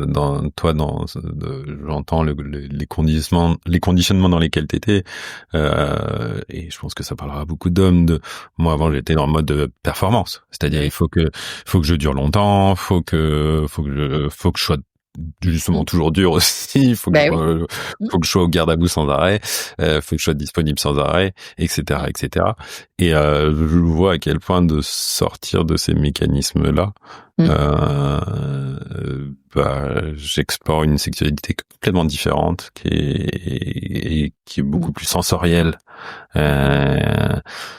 et c'est bon, c'est doux, etc. Comme j'ai envie de m'autoriser aussi des fois à avoir une sexualité plus ah bah oui, ça n'empêche pas, au contraire. Classique, on va dire, ou j'en sais rien, mais en tout cas peut-être plus sauvage. Mais justement, je trouve ça intéressant aussi d'aller à l'écoute, en fait, de tiens, c'est quoi là, c'est quoi mes désirs aussi. C'est ça. Pour moi, je sais que c'était très problématique pour un moment de parler de mes désirs, et quels sont les désirs de l'autre, et comment peut-être on peut se rencontrer à ce moment-là. Oui, tout à fait. Mais ça me parle, en tout cas, ce que tu évoques. Mais ce que tu dis aussi, parce que je me rends compte, c'est toujours pareil, hein, on a tendance à être polarisé, hein, nous les êtres humains. Mais je dis toujours, le trauma crée la dualité, mais en fait, il y a une tendance qui est soit effectivement je suis en mode mécanique, ou alors super animal, super sauvage et tout ça, et puis peut-être je me coupe tu vois, d'une autre dimension. Ou à l'inverse, du coup, je vais aller dans un truc très épuré. Moi, j'ai accompagné beaucoup, par exemple, des enseignants de tantra qui pouvaient, tu vois, toute la journée faire des trucs, aller en mode très très épuré, tu vois, rechercher tu vois, une espèce d'espace hyper pur, tu vois, Donc on va être dans cette quête, il faut que ce soit super lent et machin et tout ça. Et c'était souvent eux qui un jour pétaient un câble et allaient, tu vois, coucher avec une nana en mode hyper violent, tu vois. Oui, on en revient au nice guy. C'est ça. C'est ça. Donc je pense que c'est toujours pareil, c'est une question de comment on réunit tout ça en même temps, plutôt que de dire c'est que ça ou c'est que ça. Je pense que la liberté, c'est de pouvoir être tout en fonction de ce qu'on sent juste dans le moment. Dès qu'on ferme en disant bah non, voilà, il faut être que dans un truc où c'est que lent, que épuré et tout ça, bah il y a un champ de liberté qui n'existe plus. De la même manière, si on est en mode performance, et puis il faut que, et c'est que là-dedans, bah, il y a un champ aussi de liberté qui n'existe pas. Et finalement, ce qui est intéressant, c'est de réunir tout ça. Tout à fait. Oui, de pas rester dans ces polarités C'est ça. et qu'il y a toute un tas de nuances, comme j'aime dire, entre les deux, et comment, en fonction du moment, de l'énergie, on peut aller visiter et peut-être naviguer même entre deux, dans tout ça. Et c'est là où, en plus, ça devient super fun, quoi. Là, c'est un voyage, quoi. Ben oui, complètement. Mais ce côté polarisé, il est symptomatique du trauma. Et, justement, j'ai beaucoup aimé cette phrase, là, elle m'a percuté. Le trauma crée la dualité. Du coup, ça me connecte à cet aspect-là que par problème, on va dire, de vulnérabilité avec la vulnérabilité, pardon. Nous, les hommes, on a moins cette tendance à aller se comprendre, à aller chercher de l'aide, besoin d'aide, d'aller faire une thérapie, d'aller faire des accompagnements. Ouais, t'observes quoi de ce côté-là, toi? Et puis, ma question aussi, elle serait aussi peut-être,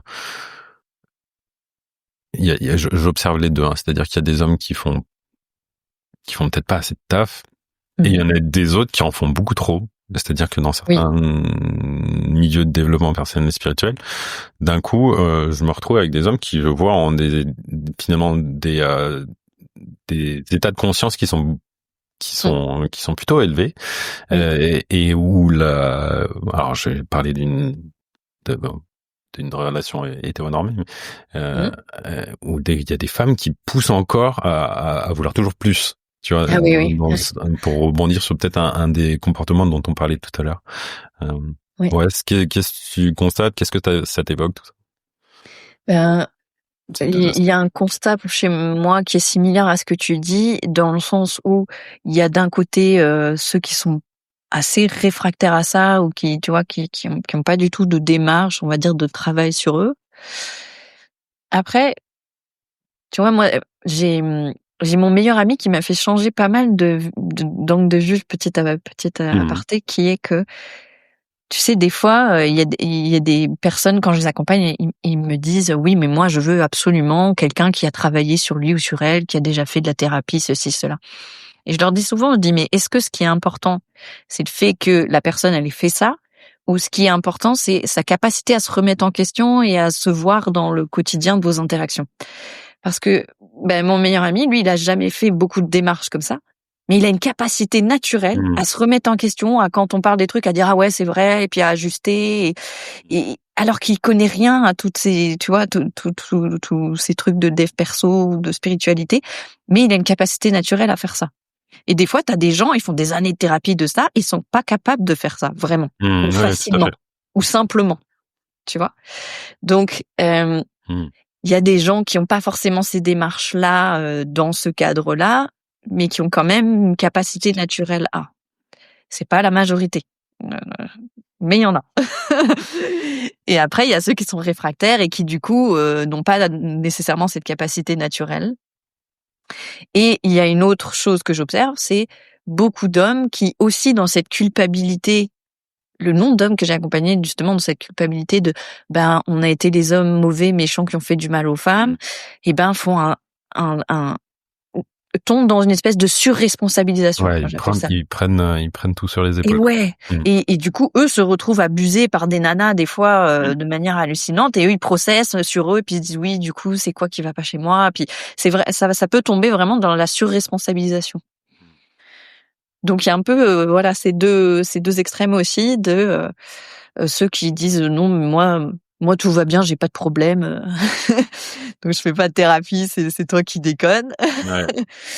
Et de l'autre des hommes qui vont vraiment faire le taf mais du coup tombent dans tu vois ce truc de peut-être je veux pas être le connard ou je me sens le connard donc je me surresponsabilise.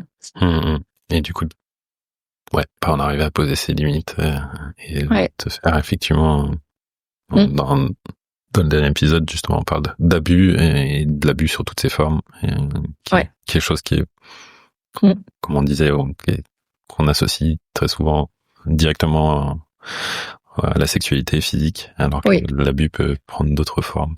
Il a plein d'autres formes, absolument.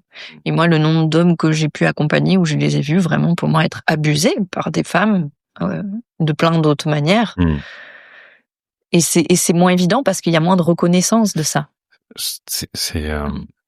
Ouais, à chaque fois que je suis avec des amis femmes, j'essaye aussi de petit à petit d'essayer d'aborder ce sujet parce qu'il est encore, je trouve, très tabou et très compliqué d'aborder parce qu'on est dans une période où surtout ce qui est mis justement et c'est nécessaire. Hein, là, je suis pas du tout en train de le remettre en question. Où l'abus physique sexuel perpétré notamment par les hommes sur les femmes et ce serait bien aussi que ça vienne sur les hommes. Et mis en avant et j'ai l'impression que du coup ça squatte complètement le paysage. C'est ça. Et que du coup venir dire et au fait il y a quand même en miroir oui, c'est ça. ces abus là en face. Comment on peut essayer parce que du coup j'entends j'ai l'impression d'un déséquilibre dans les responsabilités relationnelles et parfois ça me j'avoue ça me tend et je me dis mince attends ok je veux bien qu'on se remette en question à un moment mais ce serait bien qu'on fasse aussi ça se remette en question et c'est encore difficile d'éclairer de mettre de la lumière et je sais pas par quoi ça passera si ça passera par aussi un moment aux hommes en fait de dire attendez là les trucs qui vont pas comme voilà et c'est ce que tu me dis ça me fait penser alors c'est un enseignement que j'avais reçu. Moi j'ai grandi dans une école spirituelle et donc j'ai entendu des choses dans ce cadre-là que j'ai entendu nulle part ailleurs pour certaines choses.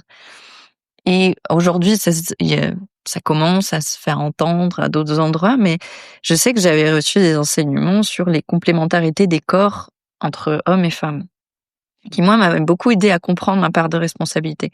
J'essaie de t'expliquer rapidement parce que j'ai 1h30 de vidéo dans mes formations juste déjà sur un peu les bases de ça.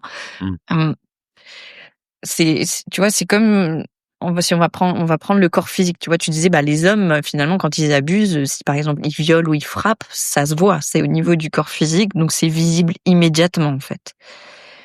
Et on dit que les hommes sont émetteurs au niveau physique. Émetteur, ça se voit au niveau du corps, hein, je veux dire le sexe masculin on voit bien versus le sexe féminin, tu vois, qui est vraiment récepteur.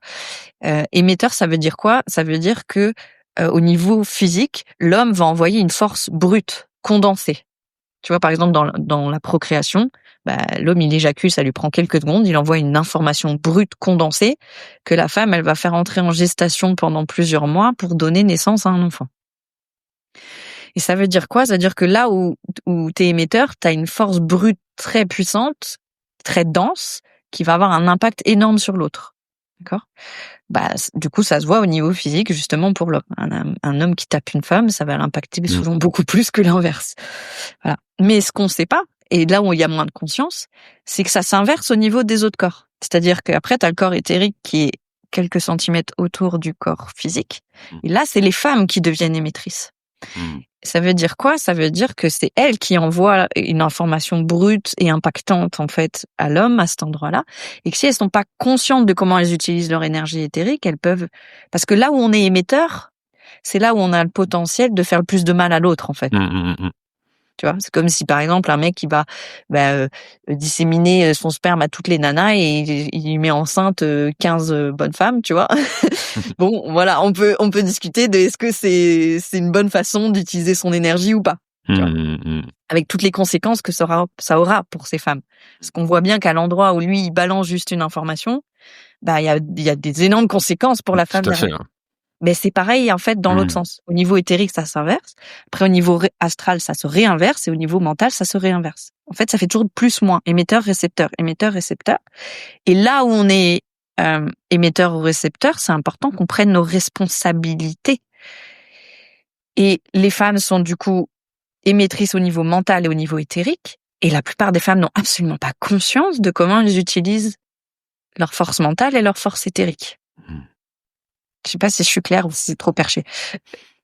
Moi, j'y arrive, mais. Ok. Mais en gros, l'idée, c'est que, oui, il y a toujours une responsabilité à aller voir des deux côtés. C'est juste que, ça se voit plus, évidemment, sur le plan physique. Mais qu'il y a des tas d'autres, interactions à d'autres endroits où, où il y a de la violence aussi, en fait. Merci. Avec plaisir. Non, mais si, ça me touche parce que j'ai envie qu'on se parle, qu'on se relie, que chacun prenne sa responsabilité dans c'est ça. dans ce, C'est ça. Il y a quand même une sacrée lutte actuellement, un sacré combat, et moi, ça m'attriste, en fait, des fois. Vraiment. Bah ouais, moi aussi. Et donc, j'aimerais bien qu'on se rejoigne. Carrément. Tous et toutes. Oui. Ouais, non, pardon, juste pour terminer par rapport à une anecdote personnelle. Moi, j'ai vécu une relation spécifique dans laquelle il y a eu de la violence physique. Et c'est justement d'aller investiguer, ok, c'est quoi ma part de responsabilité sur les autres niveaux où moi, j'ai potentiellement aussi du pouvoir, qui a fait bouger les choses et qui a fait que j'ai plus jamais revécu ça dans ma vie. Mais parce que je suis allée vraiment investiguer, ok, elle est où ma part de responsabilité vraiment sur tous les plans. Du coup, ça me connecte à l'autorité intérieure qui fait partie aussi des choses qui te tient à cœur. Oui. Quel est le lien peut-être s'il y en a un. En tout cas, j'en ai fait un là comme ça. C'est vrai. Je serais curieuse de savoir lequel. Le lien avec ce que j'ai de responsabilité finalement, tu vois. Je sais pas si. Oui, c'est ça. Ben, pour moi, oui, c'est juste ce que tu dis. L'autorité intérieure, c'est, on pourrait dire, une partie sage de nous, une partie. Moi, je relie ça à la notion d'intégrité. L'autorité, il y a une notion d'intégrité. Quel serait le lien avec ce que je viens de dire? Ben, pour moi, autorité, ça marche avec souveraineté. Quand je suis dans mon autorité, il y a une forme de souveraineté et donc de prise de responsabilité. Je prends acte de qui je suis, de l'impact que j'ai sur les autres, et j'ajuste, tu vois, de manière à rester intègre. Ouais. Et en plus, c'est prendre sa responsabilité. En fait, ça nous amène dans sa puissance. Moi, je le vois dès que. Ok, j'ai merdé. Tu vois, vraiment de l'avouer, de prendre ma responsabilité dans un truc. En fait, c'est tout sauf me sentir culpabilisé ou c'est ça. Ou mal ou quoi que ce soit. Au contraire, je ressens un truc à l'intérieur qui me dit, bah, là, je suis ok avec moi-même. Oui. Dans ma merde, mais mais voilà, oui. Ça me fait ressentir ça, quoi. Ouais. Et pour moi, je crois, cette souveraineté, quoi. Tout à fait. Oui. Merci pour ces échanges passionnants. J'aurais envie de te poser peut-être une dernière question. Bien sûr. Okay, c'est quoi la recette là ou la feuille de route pour cultiver des relations assertives? Du coup, ça pourrait se dire. Ouais, pourquoi pas. Ouais, j'aime bien. Et ben, je pense que je vais revenir sur un peu quelque chose que j'ai dit tout à l'heure. Pour moi, il y a deux choses, et transparence et empathie. Ouais, c'est deux aspects Pour moi, c'est de extrêmement. même pièce. Mais s'il y a, encore une fois, que l'un ou que l'autre, il faut vraiment qu'il y ait les deux. Une transparence radicale et de l'empathie. C'est marrant je m'aperçois à travers toute l'interview, on a parlé beaucoup de yin et de yang, d'une certaine façon. Oui, c'est vrai. Oui. Ouais. Est-ce que tu veux rajouter un mot, une réflexion, une anecdote, quelque chose, une pensée pour terminer cet entretien? Non, je ne crois pas. Je crois que j'ai juste envie de te remercier. C'était super chouette. J'ai passé un bon moment et puis juste de conclure sur ce qu'on vient de dire. Merci. Moi également. J'ai trouvé ça à la fois profond, doux. C'était très agréable. Et j'espère que ça parlera autant à tout le monde. Et j'espère aussi. Où les gens peuvent te retrouver pour en savoir plus sur toi, sur tes accompagnements. Principalement sur ma page Facebook qui s'appelle Sarah Salomé comme mon nom. Et après j'ai une chaîne YouTube, mais c'est surtout sur ces deux endroits-là qu'on me retrouve le plus facilement. Instagram, je l'utilise pas tellement, donc ouais. D'accord, je mettrai les liens. Merci beaucoup, Sarah, pour ton temps et ta parole. Et puis, écoute, au plaisir. Carrément. Si tu viens t'établir un peu plus dans mon coin. C'est ça. Je te souhaite une belle journée. Merci, toi aussi. À bientôt.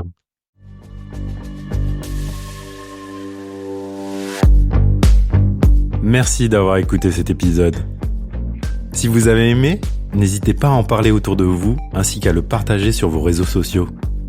Vous pouvez aussi donner une note sur votre plateforme de podcast préférée. Enfin, si vous avez des suggestions, des remarques ou encore des idées d'invités, n'hésitez pas à m'envoyer un message via le site domahome.fr ou encore sur Instagram, domahome podcast tout attaché. À bientôt pour un nouvel épisode.